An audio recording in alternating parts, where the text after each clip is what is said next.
What's going on, Falcons fans? Before we get started on Rise Up Rundown, I do want to give a quick shout out to my brother Lawson and his new YouTube channel that is, as of right now, discussing the Dolphins, but will soon be called Dolphin Drill Down. And I know what you're thinking. You're like, we're Falcons fans. First off, we don't have any hatred towards the Dolphins, do we? Second, make sure to give him a thumbs up in every single video of his and hit that subscribe button because he makes new Dolphins content every single Thursday, and I have a link in the description below so you can find his channel. But now, on to Rise Up Rundown.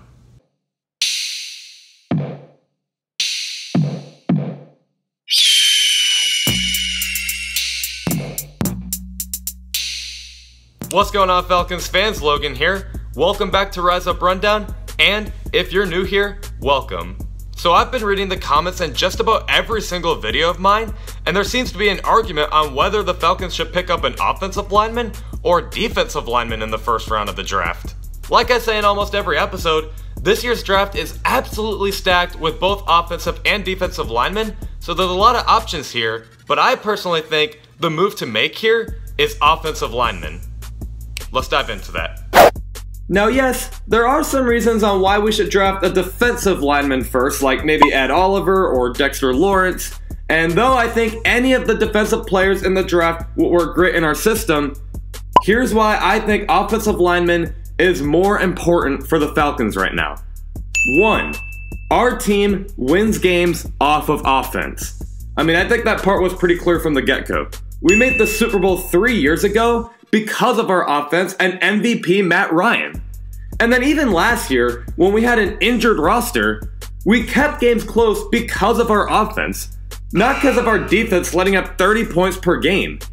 And you can argue that our defense was better in 2017 than our offense, but that's because we just then hired Steve Sarkisian, who did not know how to handle an NFL offense, and he truthfully never got better after that. And now that we hired a new offensive coordinator, a face that we've worked with before, Dirk Koetter, he's an offensive mastermind, and he'll need to make sure Matt Ryan has protection for his clever offensive plays to work.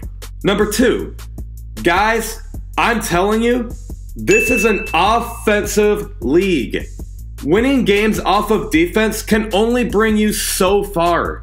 This isn't 1980. Where defense was the big deal and about the only good thing you could do on offense was run the ball. This is 2019. The passing game has improved by a far margin. And yes, the running game can still play a factor, but exactly how can you make a great offense work? With a great O-line. Take the Texans, for example. Great quarterback Deshaun Watson, good running back Lamar Miller, and good receiving threats in DeAndre Hopkins and Will Fuller. But what was the main reason they underachieved last year? No O-line. It did not matter how good their defense was. Their O-line killed them. And even the Vikings from last year. Good defense, great receiving threats in Stephon Diggs and Adam Thielen, and a good quarterback in Kirk Cousins, and their running back was just but there was no O-line. No O-line, no playoffs. So it doesn't matter how good your quarterback is, or your running back, or your receivers, or your defense. Your defense cannot carry the team on its back.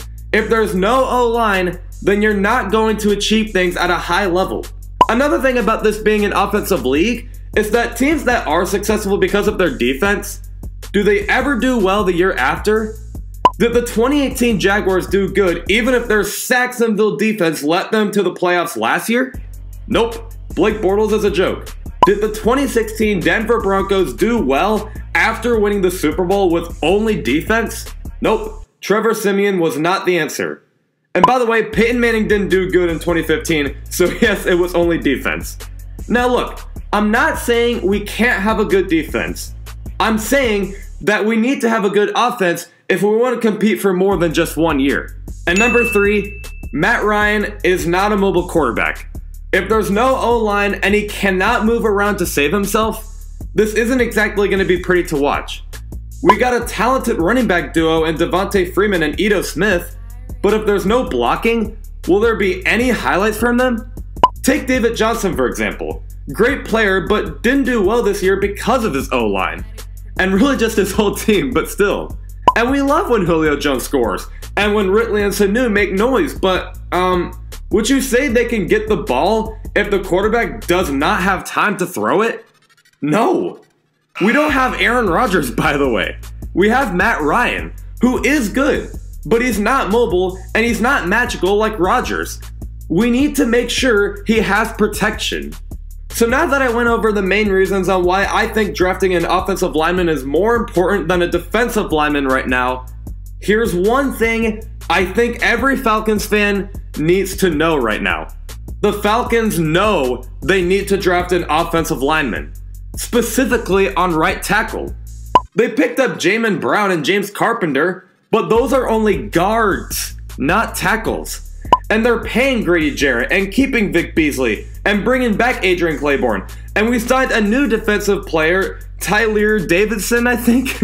And all of those players are defensive players. But we still have yet to hear from the Falcons that they addressed the right tackle issue. I'm pretty sure Ty Sombrello is not someone they feel should be the starter. So I personally think the Falcons know they need to draft an offensive lineman, specifically on right tackle. Especially after Matt Ryan being the 8th most sacked QB in the league last year, and he was sacked 43 times. So, to answer the question on who should the Falcons draft first round, I got not only a somewhat realistic answer, but also a pretty smart move in my eyes. I think they should draft Dalton Risner. I think this is somewhat realistic first off, because I expect Jonah Williams, Greg Little, Jawan Taylor, and maybe even Cody Ford to be selected beforehand. So with those guys off the board, you can always pick up Dalton Risner. But here's why I'm really high on this guy. So one, if you care about numbers more than film, well, he's 6'5", 312 pounds, and he runs a 5'3", 40-yard dash. Those are pretty good numbers right there. But I have at least 3 clips to show you on why I'm high on this guy. So here's the first clip I'm going to show you, and 2 out of the 3 clips I'm going to show you are against Montez Sweat because, you know, Montez Sweat is a pretty big deal in the draft, but so is Dalton Risner, and here's why.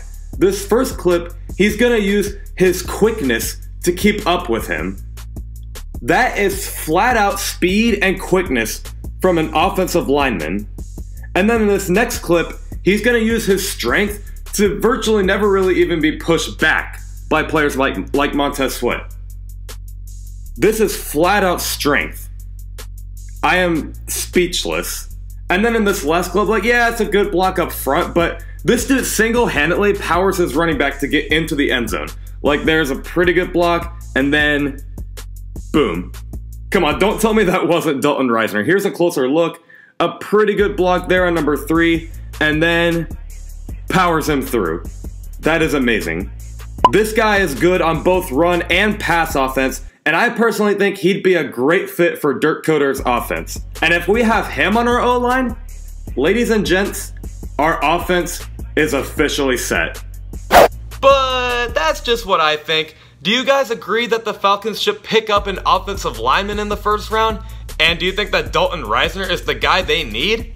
Let me know in the comment section below. But other than that, whether you guys agree or not, please make sure to smash that like button, blow up the comment section, and definitely hit that subscribe button so you don't miss any weekly content. There's new episodes every Tuesday and Friday at 11 o'clock a.m. Eastern, and I will see you guys this Friday at 11 o'clock a.m. Eastern. Rise up.